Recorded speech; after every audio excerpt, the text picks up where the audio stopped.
our meeting this morning is not an academic lecture, but it is a conversation with academics who love Jesus and the church, and those who have served or are currently serving in ministries where they have been challenged by a context different to their own. And this idea was sparked a few weeks ago, where we actually had Dr. Kabongo present on what he's doing in Soshanguve, and just highlighted the complexity of when the gospel and context collide. And we thought it would be so great just to hear what some of our academics, some of maybe your lecturers, you've maybe read some of their papers, and just to see the faces and to hear their stories and how they have navigated this space. So basically the question we are seeking to explore this morning is, how does our context shape the way we communicate the gospel? I'm really looking forward to hearing their stories, to hear the highs and the lows, and to be inspired and challenged by them. And I hope you are too. So let me introduce our panel to you before I ask them to turn on their webcams. I see that Dr. Kabongo still doesn't have speaking rights. We'll still keep on trying to get him on, but otherwise, I do hope that we can at least get his webcam activated and have him type in the chat box if the opportunity is there for him to answer a question. So the first panelist to introduce is Dr. Seyram Amenyedzi. She's from SATS. She's a missiologist and a missionary. She has been in ministry for 2 decades, and she and her family have served in Muslim-dominated contexts in Ghana and the Gambia. Seyram is passionate about sharing the love of Christ and granting opportunities to marginalized people, such as persons with disabilities, children, and their women and youth. The second panelist to introduce is Dr. Modisa Mzondi. He is also from SATS. He's married to Marusi, and they are blessed with 2 children, a boy and a girl. He's one of the 3 co-founders of Let My People Go Ministries, based in Modisa, Gauteng, in South Africa. The third panelist to introduce, and I really do hope that we can get him speaking rights, is Dr. Luc Kabongo from the University of Pretoria. He was born in the Democratic Republic of Congo. He's married and is a father of 3 children. He's a full-time missionary with Inner Change and a part-time missiology lecturer at the University of Pretoria. Now, on to our couples that we have here. We have Dr. Pieter and Mrs. Lize Labuschagne here this morning. We have Dr. Pieter sporting his Blue Bulls jersey. He's a passionate supporter. And these 2 met in 1991 on a short-term outreach and have been ministering together since. And I'm looking forward to hear how their marriage and their ministry have mixed and fed into one another. So they got married in 1994, and they have 2 children, 1 married and 1 at university. They served as missionaries for 20 years and spent 13 of those years in Mauritius. Lize is busy with her MTH at SATS, and Pieter is pastoring a local church in their area. And then Dr. Labuschagne, Pieter is also one of our academics at SATS. And finally, we have Dr. Robert and Mrs. Cath Falconer. So Dr. Robert Falconer has degrees in architecture and theology. He currently works at SATS. He's the Master's and Doctoral Research Coordinator. And before that, he served as a missionary in Kenya. Catherine holds a higher diploma in education and a degree in human resources. Her BTH and MTH are from SATS. And she's been a missionary for more than 10 years to many African countries, including South Sudan and Kenya. She's also a part-time lecturer at SATS. So that is our panel, and I'm going to ask them to open up their webcams or activate their webcams so that we can see their faces. I know that the couples are sitting together this morning, so it would be lovely to see you in your offices or your living rooms or wherever you're joining us from. So let me just see if you're able to do that. I see some webcams coming through. Here we go. And you're more than welcome to unmute your mics and just give a wonderful wave and a hi to all of our guests.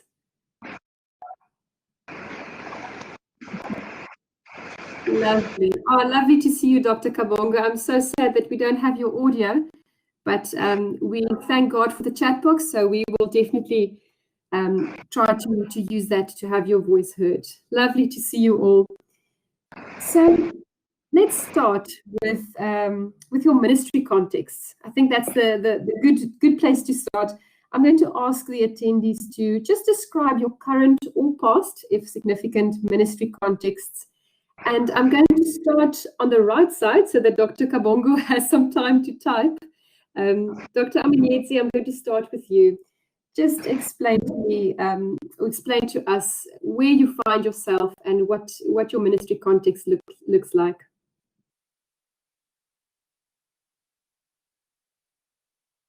Good morning to all of you, and thank you very much, Dr. Cornelia. So, as indicated already, I'm from Ghana, but I have worked in Ghana and in the Gambia.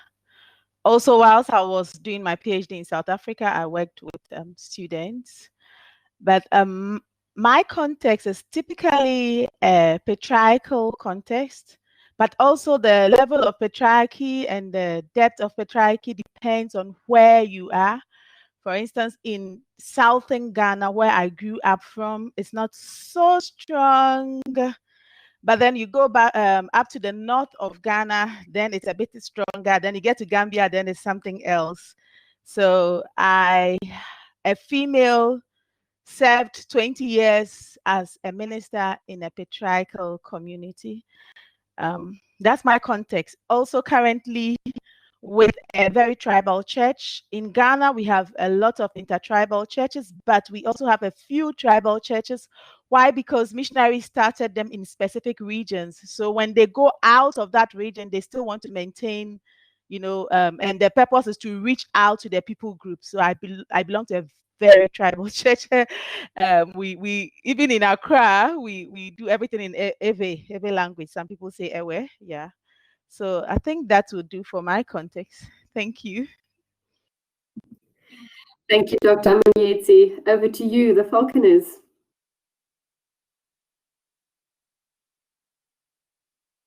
There we'll let Cath share first.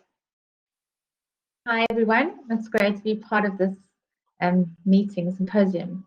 So I'll start. I served with mercy ships to start off with.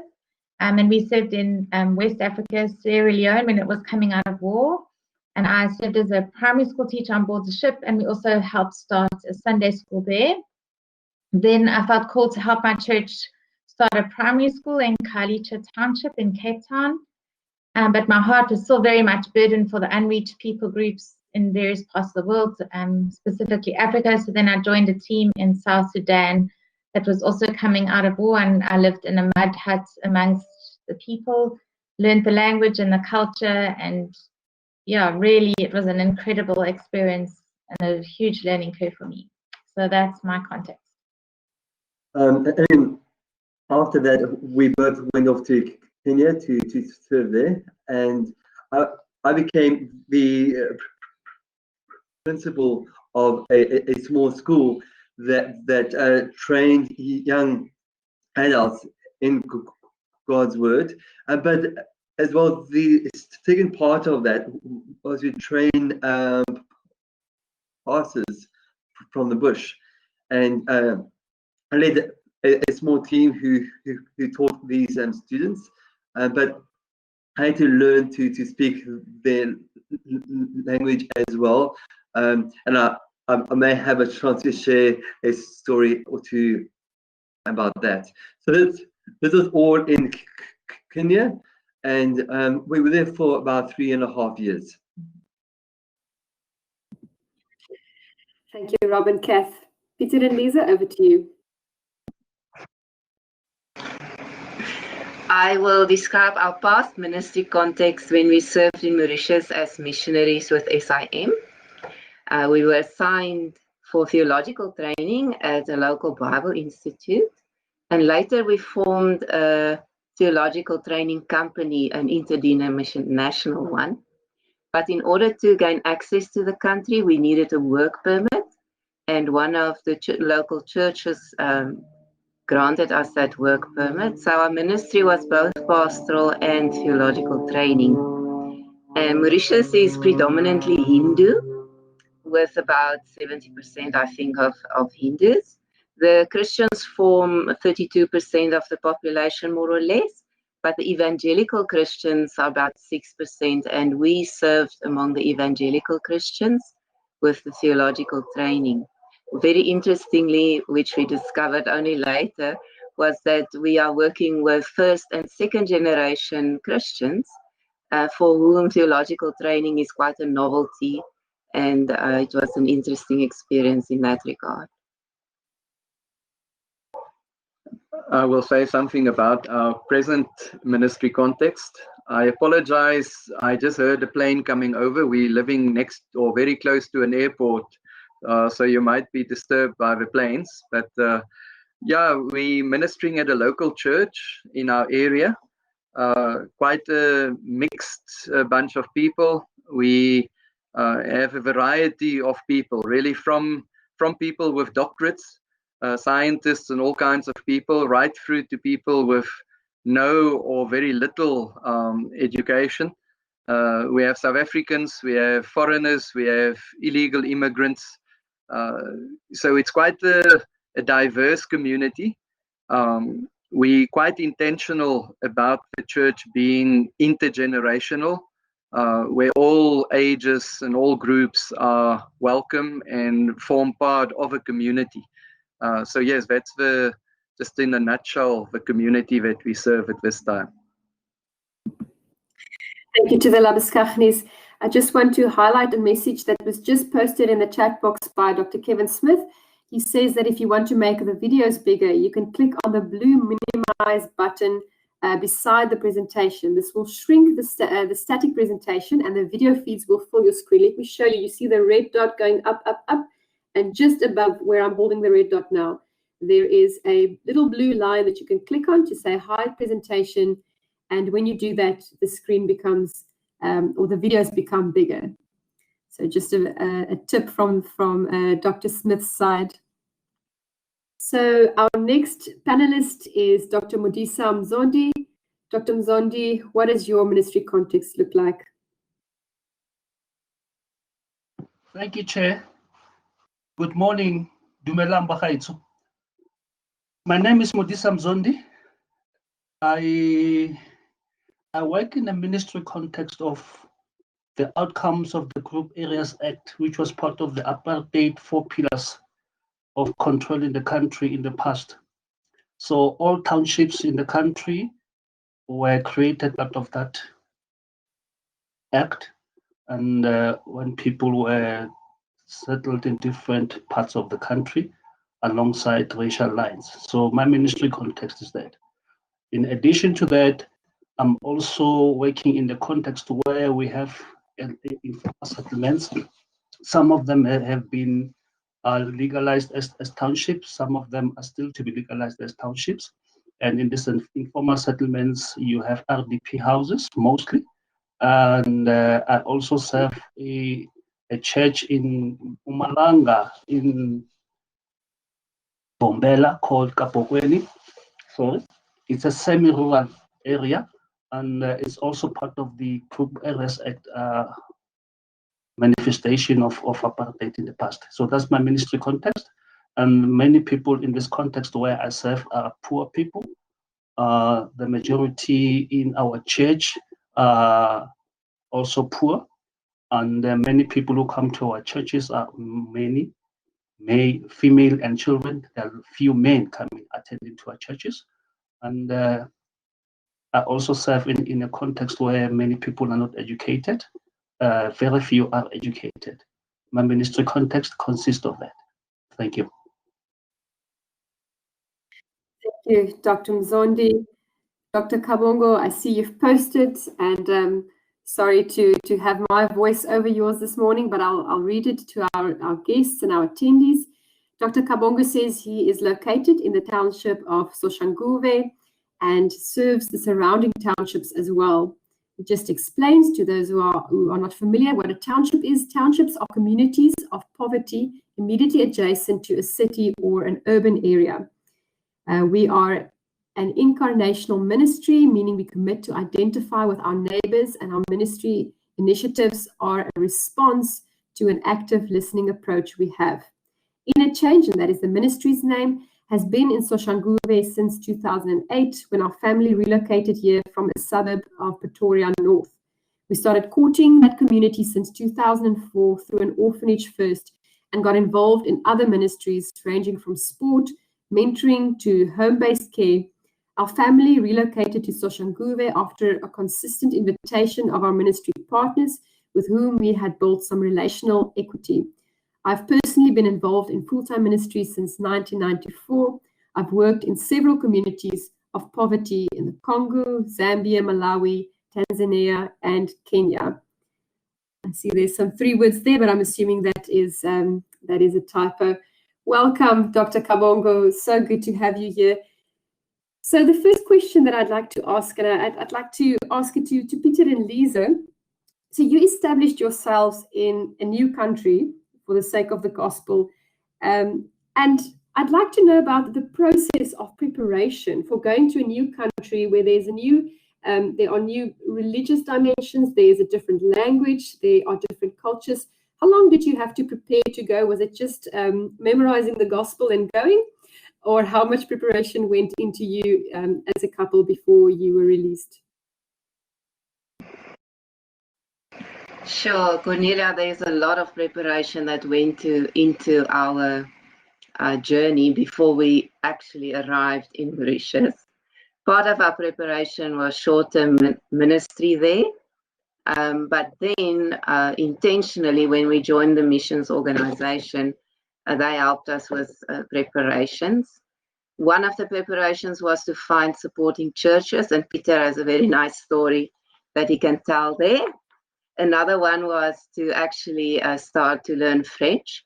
We started at the Alliance Française here in Pretoria, but then we also went to France for 4 months to learn French. Another preparation was also to go and live in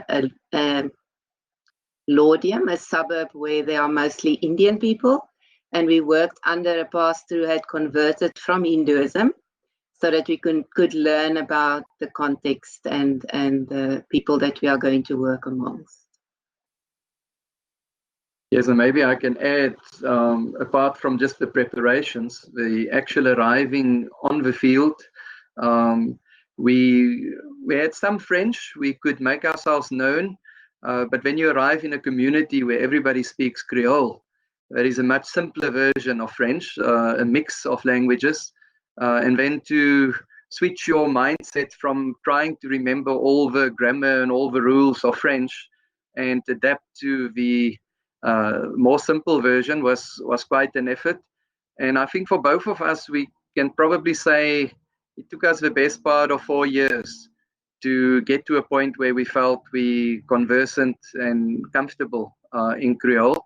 So yes, it's quite a journey. It took us quite a while to feel competent.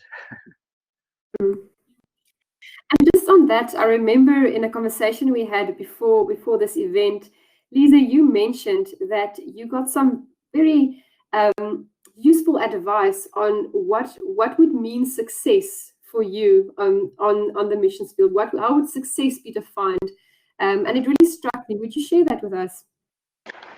Yes, that was our mission director when we were very young and very ambitious and very eager to go to the mission field. Our mission director sat us down.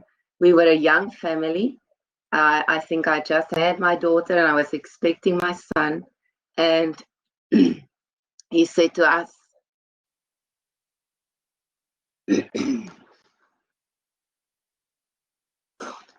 success on, ooh, I apologize.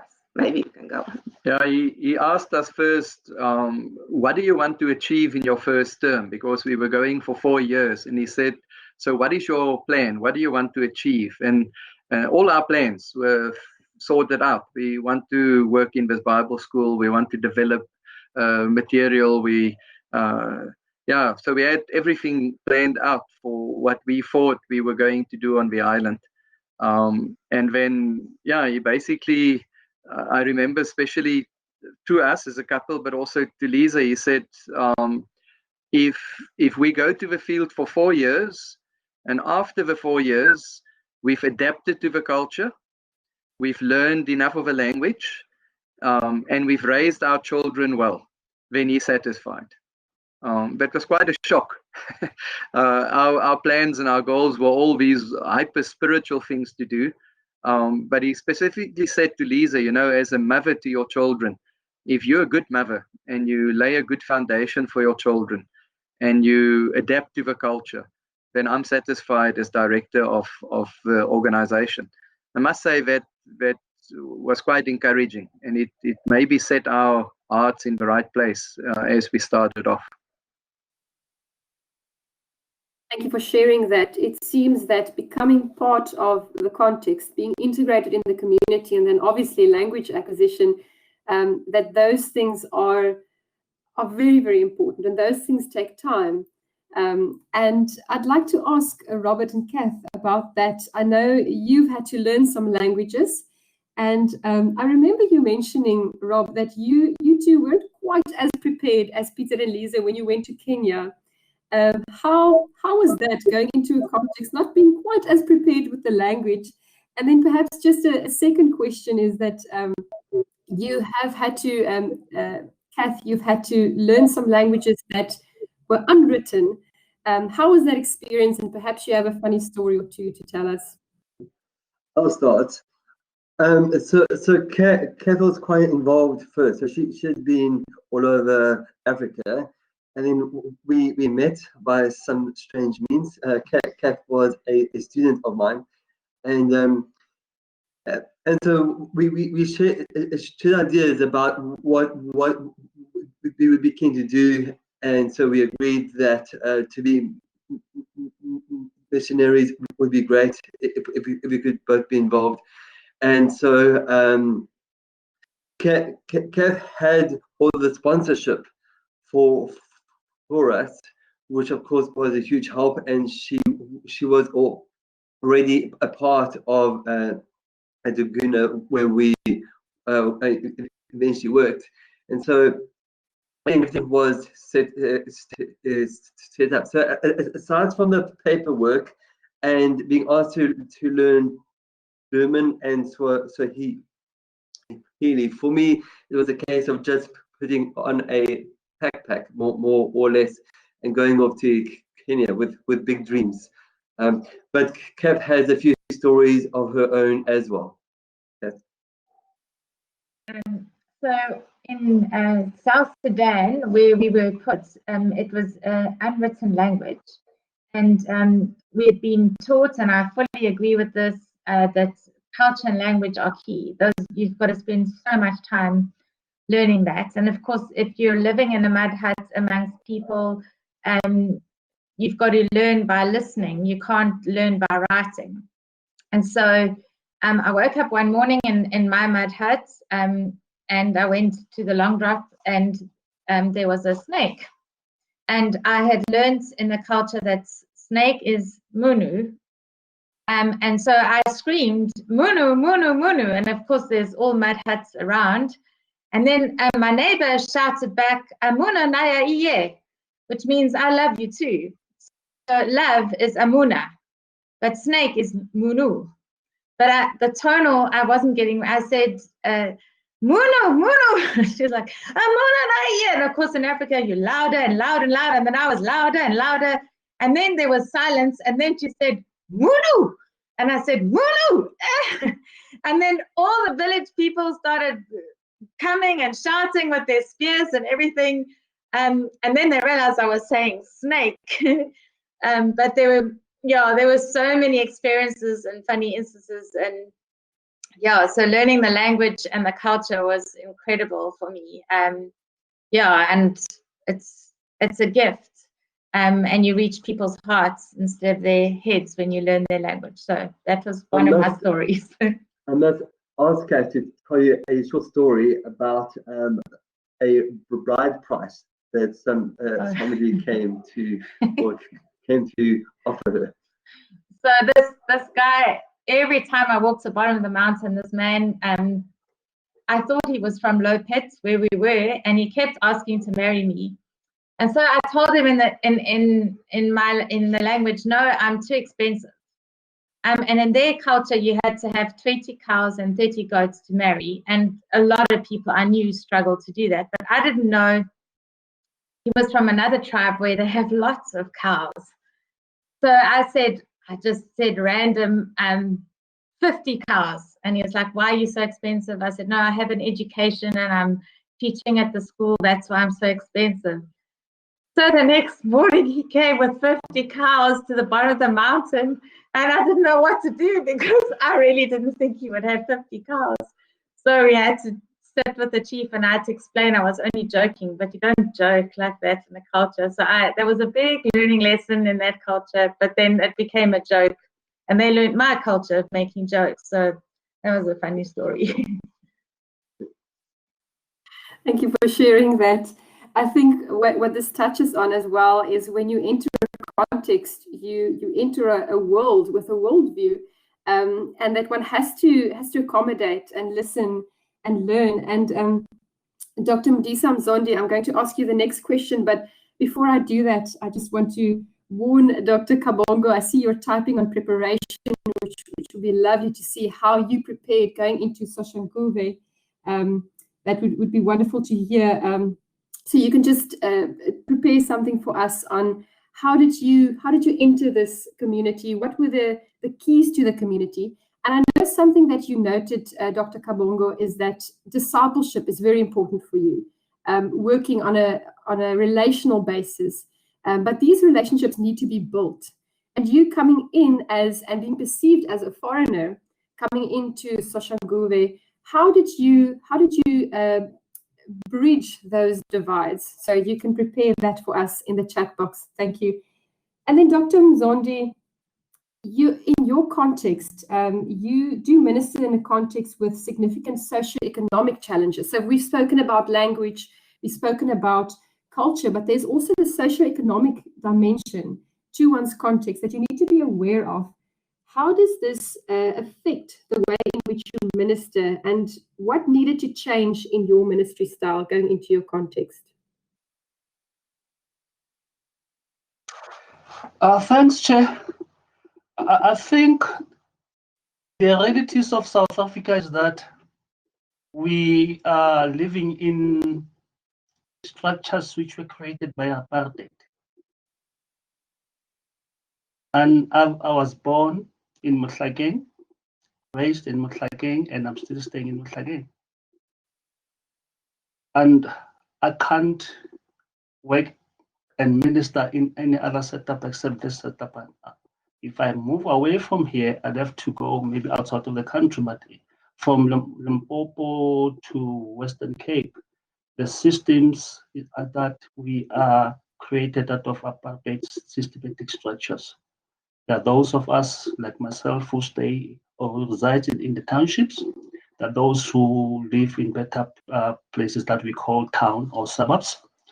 And a third type of settlement were created out of that is what we call informal settlements or shared dwellings, which mushroomed around the early 80s, late 90s. So socially, that is the context where we find ourselves as South Africans. And we are forced to live in those contexts. Now, if I want to go to town, I have to travel by taxi, public transport. Most of us use public transport. Very few of us would have cars. And if I want to do anything that is significant, I'll have to go to town. For instance, we're using internet connection here, and I'm connecting from Mohlakeng. And the internet connection here in Mohlakeng is not as super or as best as it is in town, which is small. I drive, it's about 5 kilometers away from where I stay. So I normally struggle with internet connection from my house when I do my work at SATS here. So that's an example of what is happening. So many people in where I stay here in Mohlakeng don't have access to internet connection. Access to water is also something that is different. In townships, we have access to water, running water. But if you go to informal settlements like shacks, there is no access to water. You find people using a single tap or a container. For the whole community, you find people using mobile toilets for an entire community. So the context is, if you move from township to semi or what we call informal settlements, changes. And when we launched our church here in Modisa, it was in an environment where I grew up, where I understood from my primary school to my high school to my attending school at Wits University in the early 80s when I was studying commerce before God called me to ministry. Then I was exposed to informal settlements for the first time in my life in 1988 in Soweto, in Mufolo, where a place was called that was created by the former mayor of Soweto, which was called Shabalala. There was in Mufolo, that was the first informal settlement that was created inside Soweto. So I was first exposed to that in Soweto. And after that, those mushroomed all over. And then in my second exposure, that's when we planted the church in 1996, post-1994 elections in the north of Modisa, not far away from Kagiso. And that was an informal settlement which was beginning to mushroom. And when we planted the church there, we just went there blindly and believed that God ascended this area. We pitched a tent for a month, preached the gospel, went to a nearby school to begin meeting holding our Sunday services on weekdays. We would have meetings in houses. But here in Modisa, we're meeting in proper houses. Now you are in informal settlements. Our strategy was that we use this weekday services as outreach and Bible studies. And there, for the first time in my life, I was informed and exposed, actually, to various hurting conditions where you'd find people staying, calling that a home, but it's built with plastics, real plastics, several of them. It was not a proper house. That what I was raised in. I was raised in a 3-room house here in Modisa.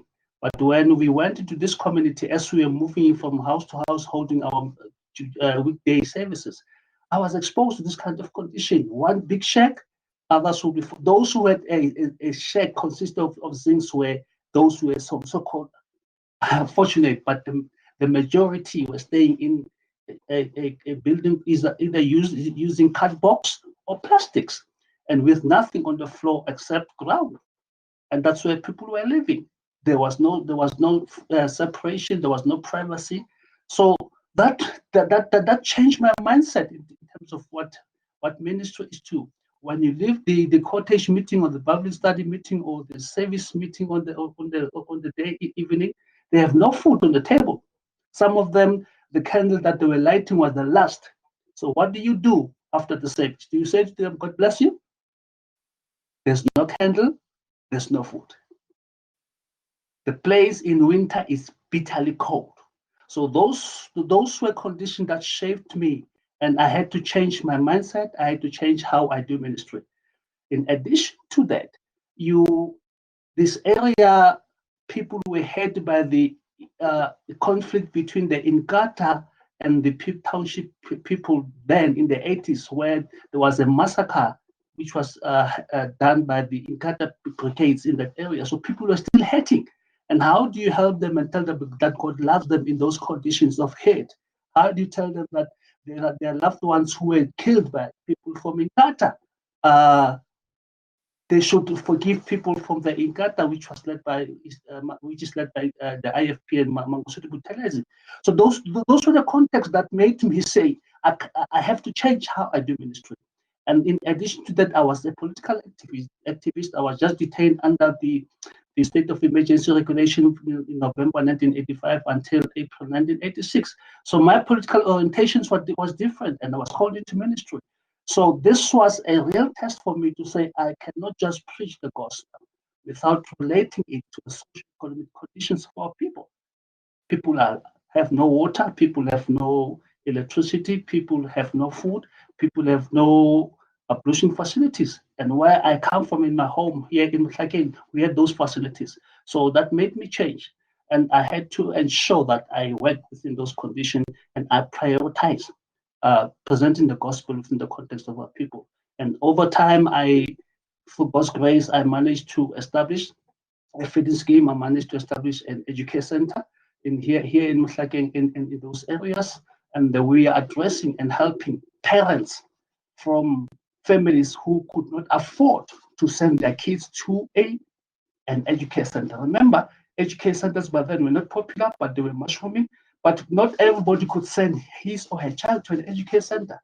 So I provided a service through our church here in Mhlakeng, in Sonneville and Kagiso, where parents who could not afford were bringing their kids, and they would pay a minimum fee, because my approach was that we did not give them everything for free.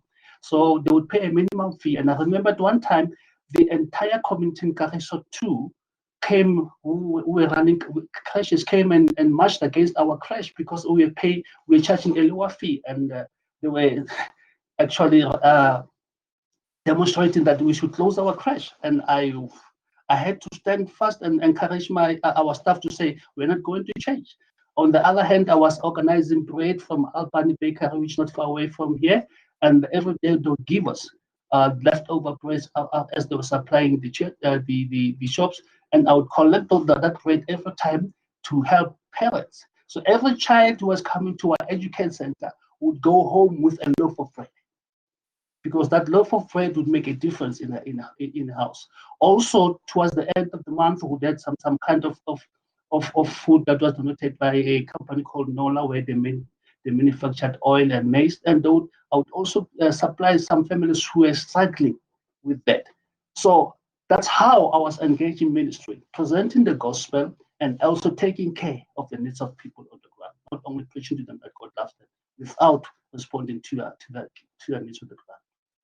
In addition to that, the issue of education was key.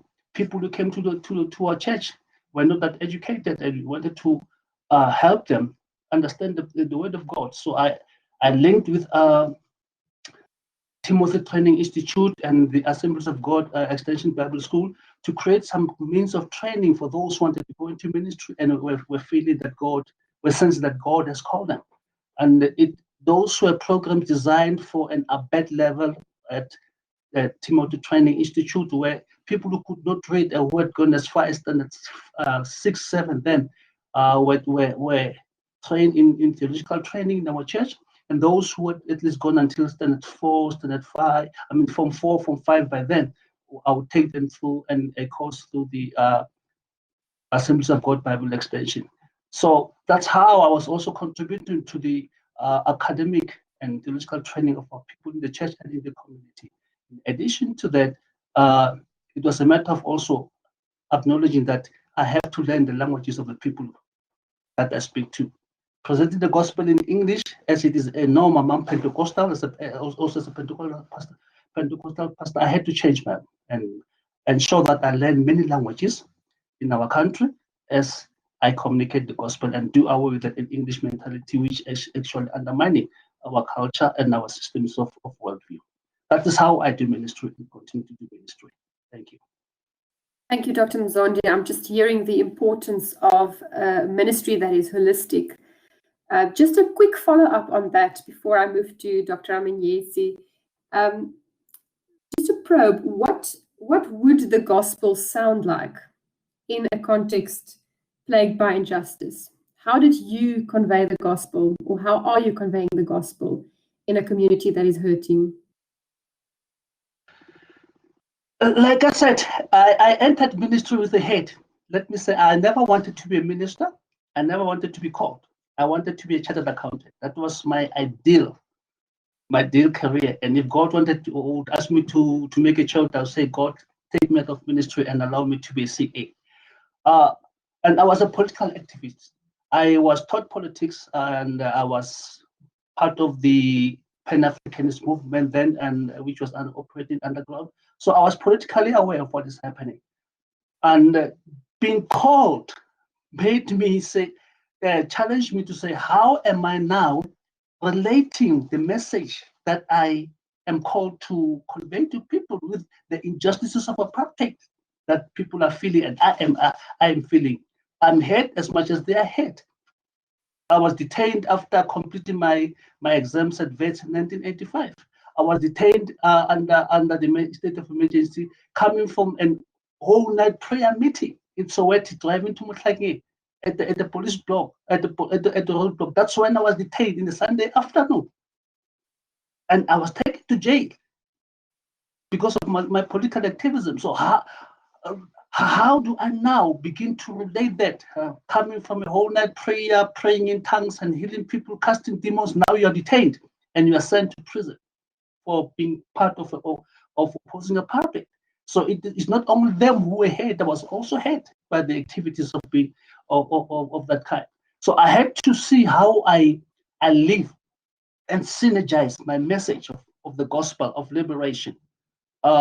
Luke chapter 4, verse 18 downwards was a key foundation to me then in politics and in preaching the gospel, that the Spirit of the Lord is upon me when Christ was preaching at the synagogue. So that became my foundation to bring a holistic message to these people, to say, people, even if we are in this kind of condition, one day we know that God would save us and God would liberate us. So liberation was not only, and is not only about spiritual liberation, it's also about liberating us from socio-economic ills that people find ourselves in. So it's to encourage people to hold on and to believe that God would hear their prayers and to believe that God would heal them. And our ministry, which is called Let My People Go Ministries, is based along those same lines, that God has sent Moses to liberate them spiritually and politically from the oppression in Egypt. And by the way, Egypt is in Africa. So the contrast is that I'm also in Africa. And how do I relate the message that people from Israelites were oppressed by my fellow Africans, which is another dichotomy that we need to address, because it seems as if Egypt is somewhere in Rome. It's here in Africa. So it's relating the message of political oppression, economic oppression, academic oppression in the context of people where they, on a day-to-day basis, experience those things, that God hears their prayers. And one day God will liberate them. And much as He has liberated them through the blood of Jesus by believing in Christ and faith in Him, even in their political situation where there's hunger, there is poverty, there is unemployment, God will hear their prayers and bring a solution to their condition. Thank you. Thank you, Dr. Mzondi. I see us having a follow-up on this topic. I think it's quite an important one. Dr. Amenyedzi, we haven't heard from you yet. While we're on this topic of how you present the gospel, you have found yourself as a woman in context where your voice has not often been easily heard. And I know you detailed your journey. You say you actually began as a nun. That's where your journey started. How do you convey the gospel? How do you share the gospel in a context that is often hostile towards women? Especially, how do you share it with women? How do you encourage women in a context that may be hostile to them? And also then, how do you share the gospel to men? Thank you. So let me clarify that I started as an aspiring nun, so I didn't get to take the vows. So when I was very little, I would do my holidays at the convent. And so my family, everybody knew that I was going to be a nun until secondary school. When I was about preparing to really go take my vows, I think I had an encounter with the Lord. Then I realized that, no, that was not where I really wanted to be. So, but then that strong desire to serve the Lord was still there. And eventually I had to go for theological training. And those times I've always been the only woman, or sometimes just two. We've never been three or more in training. So that has been my story. And it's been interesting I'm quite humbled by the opportunity God gave me, because even from family, you know, when I decided to go to the seminary, my family was like, okay, two things: go to university, we support you; go to seminary without support. And they were surprised I chose seminary without support, because they did everything. They couldn't. I think they were also concerned. In the Catholic setup, it was okay because there was room for nuns. But then 20 years ago, a woman, a pastor, and I wasn't even old. I think an old woman would be appreciated. I was just young, very young. I think it was a bother to everybody. So they did everything they could, you know, to discourage me. But then eventually, I was very convinced that that is what I wanted to do. I remember in the Bible college, my dad passed whilst I was in the Bible college. And the whole term, my mother never knew my Bible college, but she came. She was a caterer, and she worked for that time a training college, because she worked with the government. So she was in charge of their feeding and everything else. And this town that my Bible school was in, she came every week for shopping. I had an uncle there, so I'll go to the shop and say, "Mommy just came and left." I am my mother's only daughter. I have two brothers, and we were so close. So for the decision to serve the Lord, it really estranged me from her. It was a very difficult one. But then eventually, when I was graduating, in fact, I was even afraid to go and tell her I was going to graduate, because I thought I was going to graduate as a loner, because my daddy also had passed on during that time. And interestingly, it was a surprise. On my graduation day, she came bringing people from all over the country, from a whole bus. I'm telling you, a big bus with food, everything they had arranged for. So that indicated that our family had accepted ministry for me. So for me, that was the first step. So I just want to say that even family was not easy to really welcome this whole idea of you becoming a pastor. But then it was also very, it was a big thing for me and very valuable for me when on my graduation day, my family showed up with grandparents, uncles, and everybody. And I was like, okay, I thank God, at least now family is there. But then the society, that is also another thing. Sharing a gospel as a woman in a patriarchal society. I had shared in the last webinar last year, when I always remember this, a man told me, I will never sit in a church that is pastored by a woman. And so I think it settled so quickly with me when I started ministry that, look, you are in a no-go area. So I think it has limited me in a sense, but I have also appreciated the whole experience, and I have learned from it. As a wife, it was also a bit not easy, because before I married, I was a pastor, and married to a pastor missionary, depending on where we are. And so depending also on the context, in Ghana, I would pastor, and I would even pastor a church, a senior pastor of a church. It also has its own challenges. People accept you, but the men most often wouldn't want to accept you as their leader. I recall, even in the South here, Accra, I was posted to a church before, and the church had gone on a looter. They had gone to the head office to protest. They didn't want a woman pastor. I had also experienced that, and myself too, I had gone to the head office because this church was, well, I didn't mention the name of the church, a problematic church, and they didn't want a woman minister. I had also gone there because they had a female before, and they had literally locked the church, you know, on her, that they wouldn't let her, they wouldn't want her to enter one Sunday morning.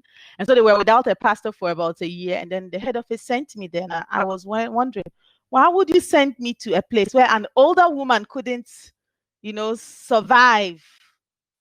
And one thing I was told, and that I think I've held on to that, we believe in you and we know you can.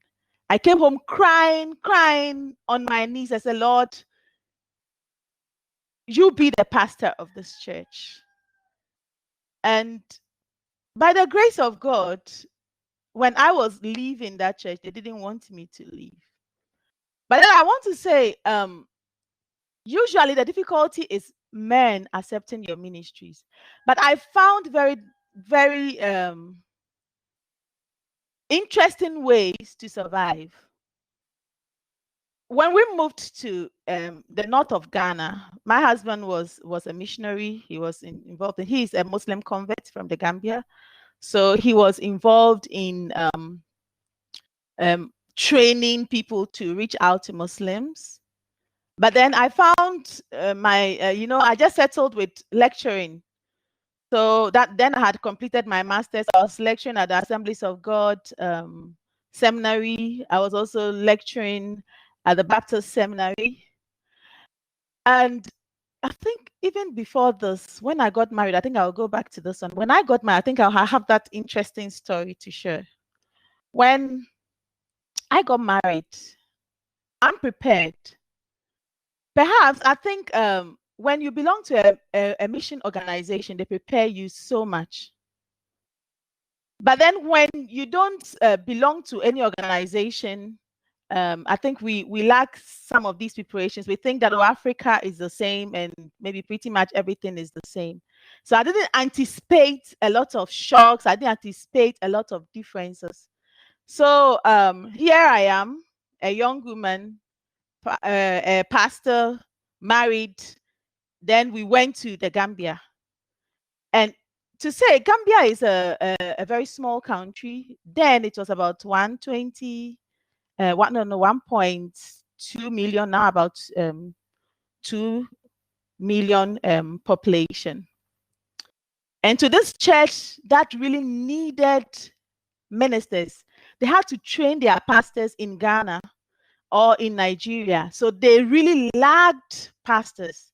And here is a trained pastor who comes and then they tell you, we don't believe in women in ministry. And I had no idea. And there was this need that because I was a woman, I couldn't minister. I would say I found innovative ways. I said, well, that is not the end of the world. There was language issue. I didn't understand the language. I had to learn language. The conditions were quite different from me. I grew up in a town, place no electricity, have to fetch from the well and have to be like the usual village woman. It was also a whole process for me. But for me, as a woman, ministering in a patriarchal context, I would say it's challenging, but I also think that, and I share my story as humility also helps a lot, because one thing I have never done is to fight for position. That I made up my mind. God, if you have called me and you give me the opportunity, I'll serve. The little opportunity I have, I serve. If I don't have, I leave it to God. But then in such a context, what I did was I decided to gather the youth. That is where my love for the youth started, because they at least understood English and did a lot of things with them. And I think the youth ministry also flourished. And I appreciate even those opportunities. Perhaps if that had not been there, I wouldn't be involved with children and youth now. So to say it's not easy, but the Lord has been good and I'm grateful. That's far the Lord has brought me 20 years. I'm really grateful to God. Yeah. Thank you. Thank you for sharing that story, Dr. Amenyedzi. And if you just look at the public chat, I can see that our attendees are really appreciating the panel, that they're sharing their stories. And I'm sure at the end we'll be able to share the email addresses of the panelists, those who are comfortable with it, for maybe some follow-ups. Your stories are really inspiring us and challenging us. Dr. Kabongo, I don't know if you have your answer prepared. I see you holding that one for the right moment. So just to recap on the question that I asked Dr. Kabongo, really is about how, if one wants to disciple, thank you, I see that answer, how does one build that relationship? Because relationship precedes discipleship. And what are the keys to your community? And I think, as we've seen today as well, every community has different keys, different things that we have to consider before we just go in there. So while I'm reading Dr. Kabongo's answer, it's just 10 past 10 now, almost 10 past 10. And I'm going to allow for 2 to 3, maybe we can squeeze a fourth one in there, questions from our audience. I really appreciate your encouragements in the chat box. And if any of you have pressing questions, now's the time to type them out in the chat box, and I'll be able to read them to our panelists. Please do indicate in your question for which one or which couple they are, as I don't think there'll be enough time for all of the panelists to respond to a question. So let's see if we can take 1 to 3 questions, and then I'll read Dr. Kabongo's response. So Dr. Kabongo writes, a critical question was, how can we tangibly communicate to our neighbors that we are agents of the good news of the gospel? Practical ministries such as tutoring, sport, I know you said you started a basketball team, I remember something like that. Job training and connecting neighbors to employment opportunities have been critical to communicate our aim to be good news agents. Our discipleship flows out of these initiatives. The latter do not only connect us to young people and children, but they also connect us to households, to ward councillors, and some businesses operating in the community.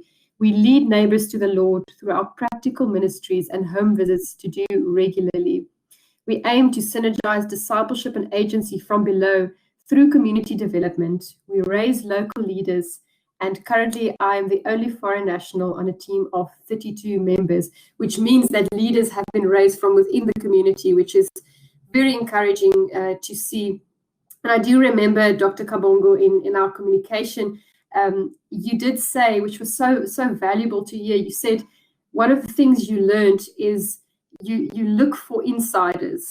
You don't just come in with your ministry team, but you look for insiders, and these are not always the leaders of the community in a way that the world would identify them, but sometimes these are just normal folk within the community. These are your key people.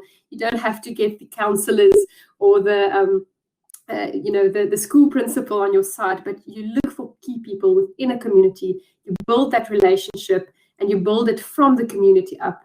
And I think that is quite a valuable insight.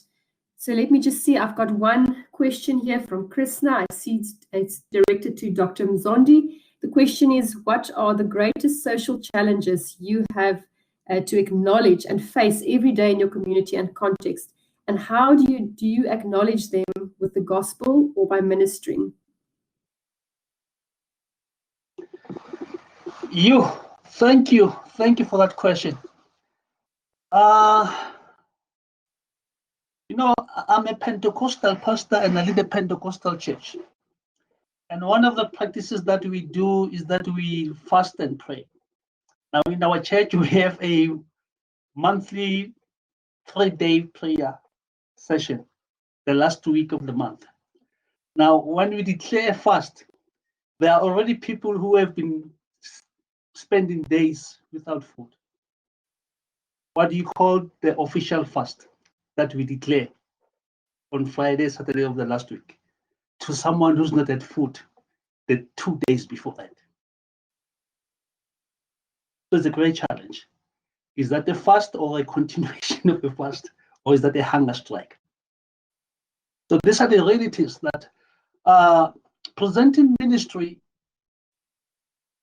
in these conditions is not as a given that when you declare that we are fasting, then everybody is actually missing some food. In the normal sense that we would assume that you are saying, I'll be saying, bidding farewell to my food for 3 days. Some people have already done that before, those of us who are entering the fast. So that's outside that as an example. The second one is that we teach about giving. Give, it shall be given unto you, a good measure, pressed down, shaken together, running over. And you say to people, give. And 80% of the people in the church are unemployed. And in the Pentecostal circle, in the township circle, people don't have anything to give but money. So fortunately, in the semi-rural settlement, I remember in my time when I was in Kabongo in Mpumalanga about a year ago, some people, when I was coming back home, gave me 2 bags of avocados as an offering. And that was a heavy load, eh? But that was what they could give, that Muruti, this is an offering that we're giving you. They had no money, but they had to go to the yard, pick some avocados from the tree, fill 2 bags of plastics, and gave them on a Monday as I was returning. And I was traveling by bus from Mpumalanga in Bombay and straight here to Kutlake with a heavy load of avocados. When I reached home, my children were surprised. What is this? I had to explain to them, this is an offering. So as a minister, to some of us, these things are obvious, but to other people, they aren't. And they change your heart. They change your attitude. They change your heart for the ministry. And you begin to say, I do not do ministry because I want to gain, but I do ministry because I want to reach God's people so that they may understand the love of God through me, and I become an instrument for God to reach them. I hope I've answered. That is a powerful answer. Thank you, Dr. Mzondi. The next question is to Dr. Amenyedzi, asking, is from Ransford, asking, what was seminary experience like since you did not have the full support from your extended family? Did you have a sound mind with your studies?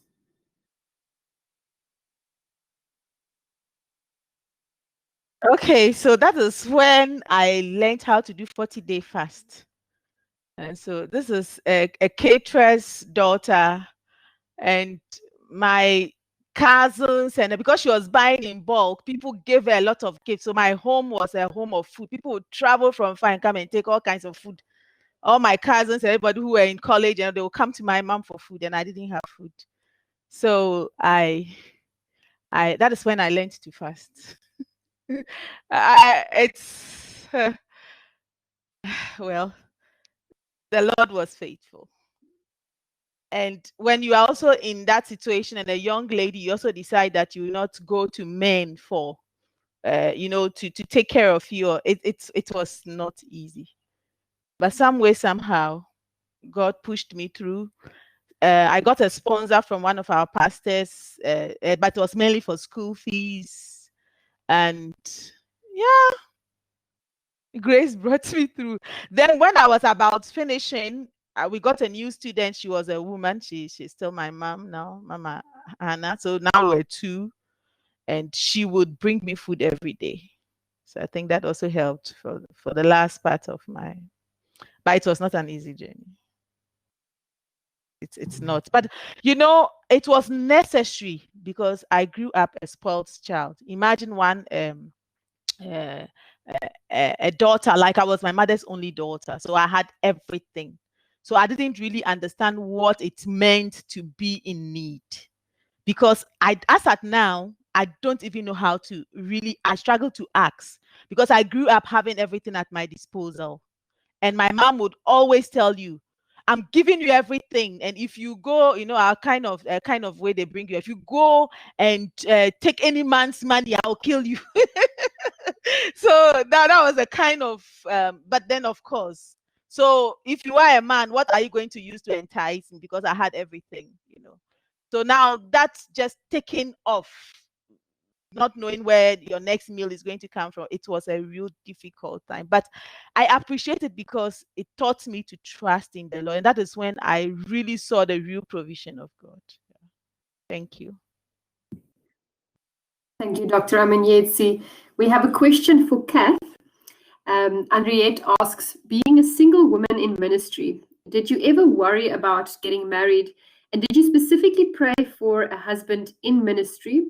Also, how did your relationship influence your ministry, or did it automatically sink? And I think, Cath, I'll give this one to you, and then afterwards, Lize, I think we can go to you for a minute or two for some reflection from your side as well. Over to you, Cath. It wasn't easy. I did pray for a husband for many years.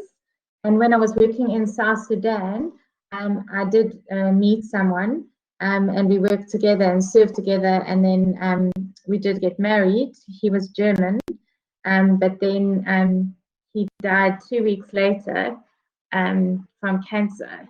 So then I was a widow, and then the German church sent me back to, I felt called to go back to South Sudan, but then I was a widow and single again. And I didn't feel called to be a single. I always wanted to be married and have children and a family.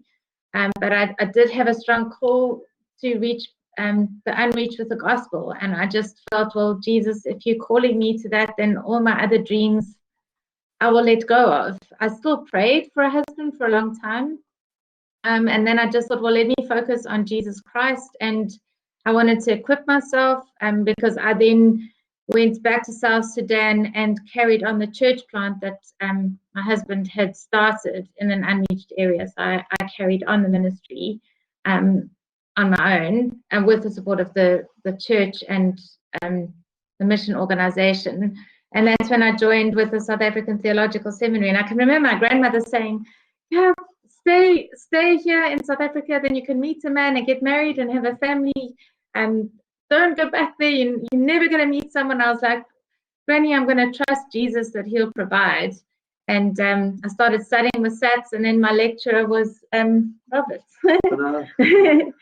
So, and that's another whole story. But then God provided over years of trusting God, and I am very thankful to God for his provision. But my first focus as a single woman was Jesus Christ. Yeah, and still is.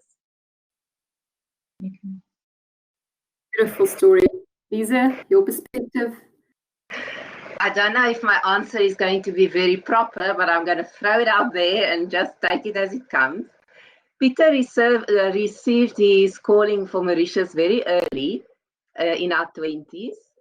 And we were not married yet. My calling was to get married to him. I did not have a calling for Mauritius, but I embraced his calling. My calling for Mauritius only came later while we were ministering there. And then I realized that I have a burden for elderly ladies and for children. And I asked God that he would give me the language of their hearts, because I wanted to see their eyes light up when I speak to them in their language. So, yeah.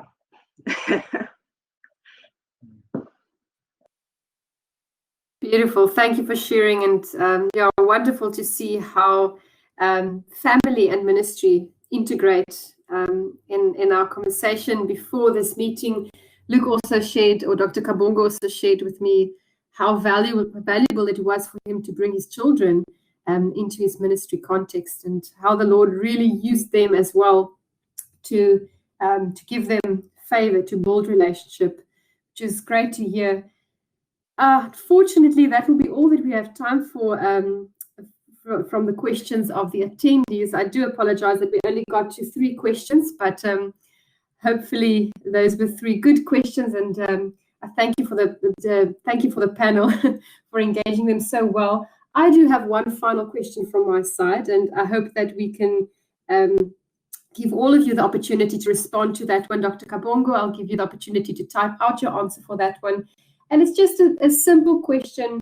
What advice would you have for a younger you if you had the opportunity to give it? I'm going to start with Dr. Amenyedzi. You're on the right side of my screen, and then we'll move to the left and end with Dr. Kabongo's answer. Over to you, Dr. Amenyedzi.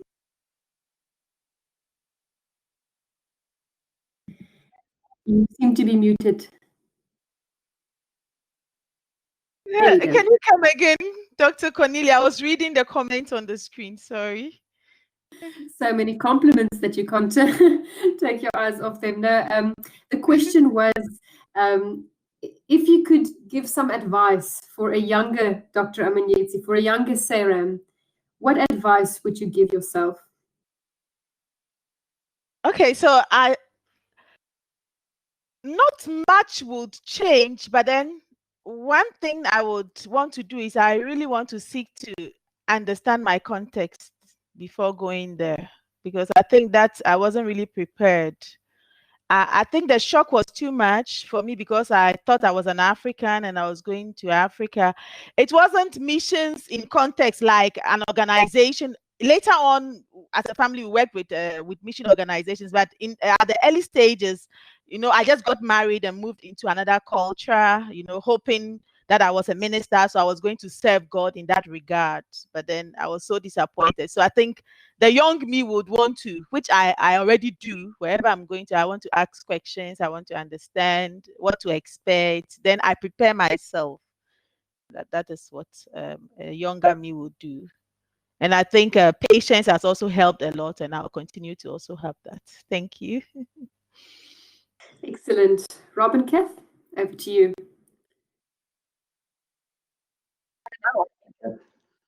I think for me, I'm very task orientated.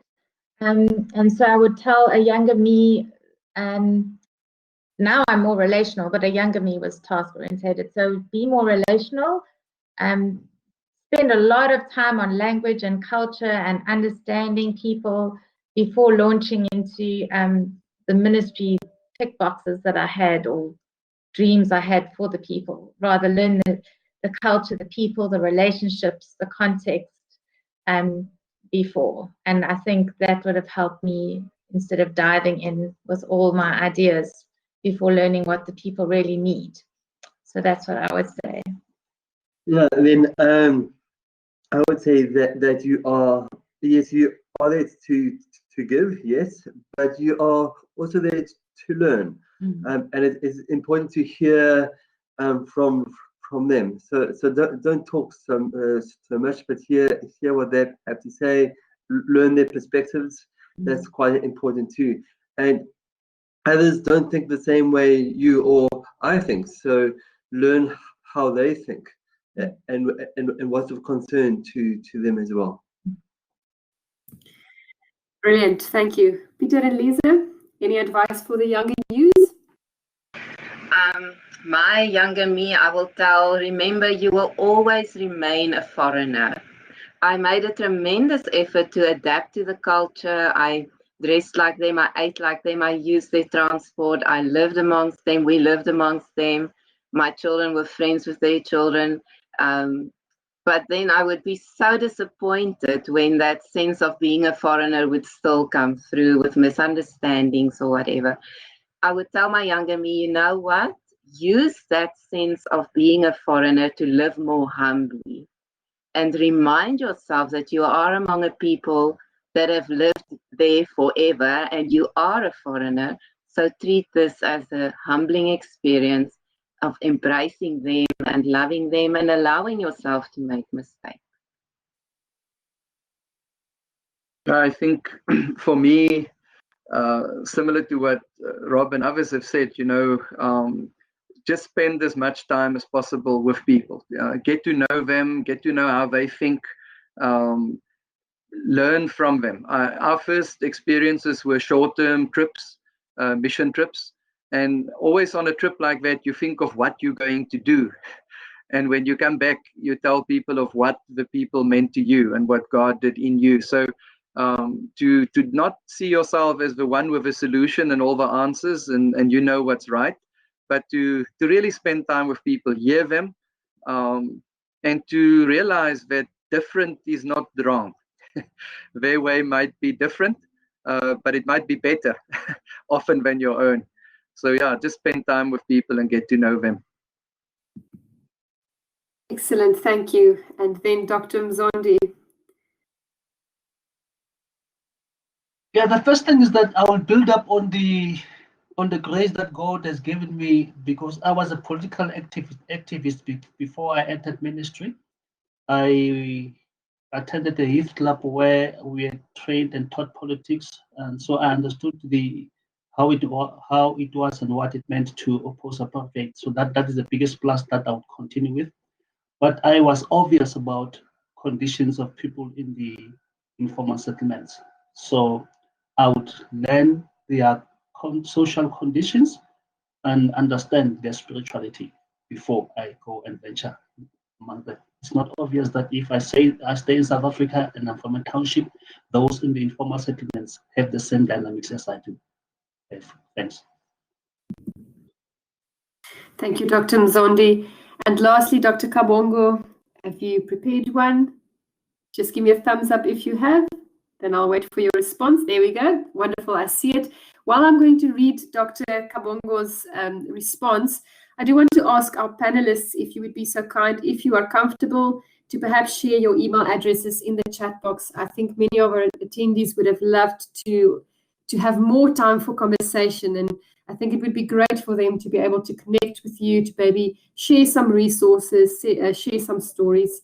We have many 20-year-olds in the audience, so I'm grateful that they are able to hear the advice that you would have given the 20-year-old you. So perhaps we can even take this further and equip our students and our friends as we go from here. So let me just read Dr. Kabongo's response. He says, I've alluded to some of what I'm going to say, Dr. Cornelia, in my answer. Looking back at my early days as a mission worker, I should have relied more on informal leadership within a community of poverty than an established one. I've realized that there is a lot of wisdom outside the church and political structures. As a young pioneer, I relied a lot on established leadership of local politicians and pastors. I now think that the best knowledge of the heartbeat of a context is with ordinary people. Many pastors and political leaders are actually disconnected from the day-to-day happenings of the context they serve in. I think that is well said, to make sure that we connect with the people in the community, not just those who are highlighted as leaders, but with ordinary folk, because those are the people whose hearts we want to connect with. Well, this brings us at the end of our On the Mic Symposium. The time has really gone by way too quickly. It would have been lovely to continue the conversation, and I'm sure we'll have more opportunity for that in the future. But I do want to thank our panel for sharing not just insight and knowledge, but sharing your hearts with us. It's so wonderful to hear your stories. And I think this has been a blessing to especially those in the crowd who are students of you, to just see that side of you and to know where the Lord has led you, where He's leading you, and what He's done in your hearts. And I do pray that this has been such a blessing to our attendees, that you found yourselves equipped and inspired. And I know I found myself challenged this morning